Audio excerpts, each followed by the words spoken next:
Six-figure salaries are advertised to recruit new police officers and what it takes to be middle class.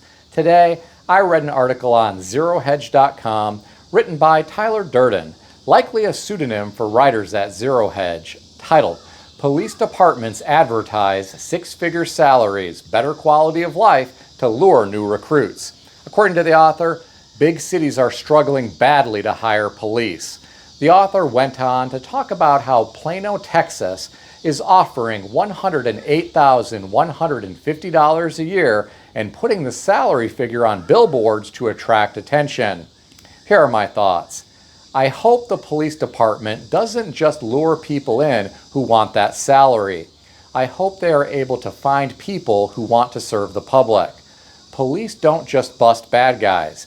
Many often serve the public in a variety of ways, and it is often a thankless job. The author went on to talk about other police departments who have been trying to attract applicants. Apparently, the Bellevue Police Department in Washington State now offers take-home cars and allows officers up to 3 on-duty hours per week for workouts. Well, my friends, I think more companies should allow employees time to work out. I heard of a Japanese manufacturing company that pays employees to work out at the start of their shift. They want to keep their workforce in good shape.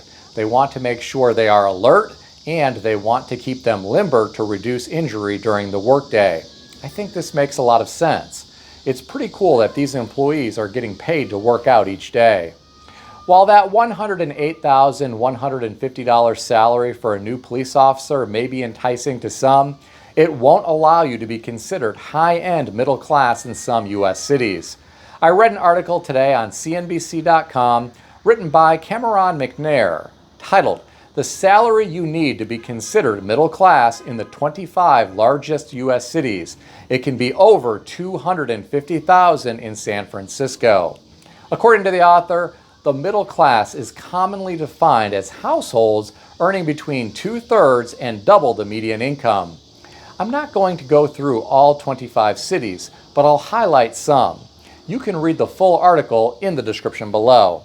In Chicago, Illinois, the low-end middle-class income is $55,000, and the high-end middle-class income is $166,000.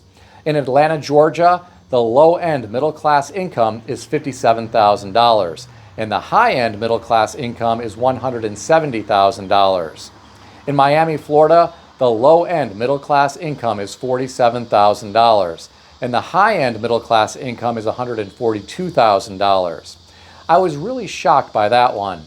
I think you could have a hard time just surviving on $47,000 in Miami. I really don't think you would feel middle class. Maybe I'm wrong. If you live there, let me know what you think.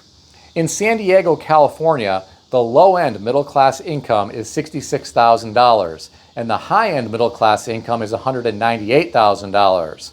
In Washington, D.C., the low-end middle-class income is $78,000, and the high-end middle-class income is $235,000. In my opinion, your income is important, but how you control your spending is equally important. If you can keep your housing costs low, your transportation costs low, and your food costs low, and you are in good health, you don't need as much money as other people who can't control those costs. The trick is learning to live beneath your means and still have some quality of life. What do you think about all this? Share your thoughts in the comments section below. There is a guy who decided to resort to crime in an attempt to earn more money. I read an article on Yahoo.com put out by the Sacramento Bee and written by Camilla Pedrosa, titled, Thief Tunnels into California Gun Store, Steals $40,000 in Guns. We have them all on video. According to the author, a thief tunneled into the side of a family-owned gun store in Newcastle and stole at least $40,000 worth of firearms. The thief was caught on camera removing the siding from the building to create a hole to enter. He tried to spray paint a camera to block it, but he ended up painting the only camera that didn't work. The other cameras caught him on video. Here are my thoughts. I wonder if this thief watched the same documentary that I did about an Egyptian tomb. In this documentary, a new tomb was discovered in Egypt. It was secured by a steel door until they could get around to carefully excavating it. An auction house in the US got contacted by someone wanting to sell some rare Egyptian artifacts. The auction house was suspicious and called some officials in Egypt. The officials in Egypt got concerned because the artifacts could have only come from the tomb that they hadn't yet excavated. They went and checked on the tomb, and the steel door was still secure. Someone said, "We should go inside just to make sure everything is okay." They unlocked the steel door and went inside, and a great deal of the tomb had been emptied out. Apparently, the thieves removed sand and debris from the side of the tomb at night. They broke through the side wall. Then they went in and stole items, and then they put the sand and debris back on the side so it looked like no one had been there. In the story about the gun thief, I doubt he was going to patch up the siding on the side of the building after he made off with the guns. But the way he gained entry reminds me of what happened in Egypt. I feel bad for the owners of this gun store that were robbed. Small business owners often have thin margins. I hope they are able to recover from this loss. My insurance agent told me guns, jewelry, and furs are some of the most expensive types of personal property to insure. I hope this small gun shop had insurance to cover this loss. If they did, I have to wonder what is going to happen to their insurance premium after the claim. I read some of the comments beneath this article. I'll share some of them with you. One commenter said, "Those weapons are already sold on the black market. They'll only find them after a crime scene."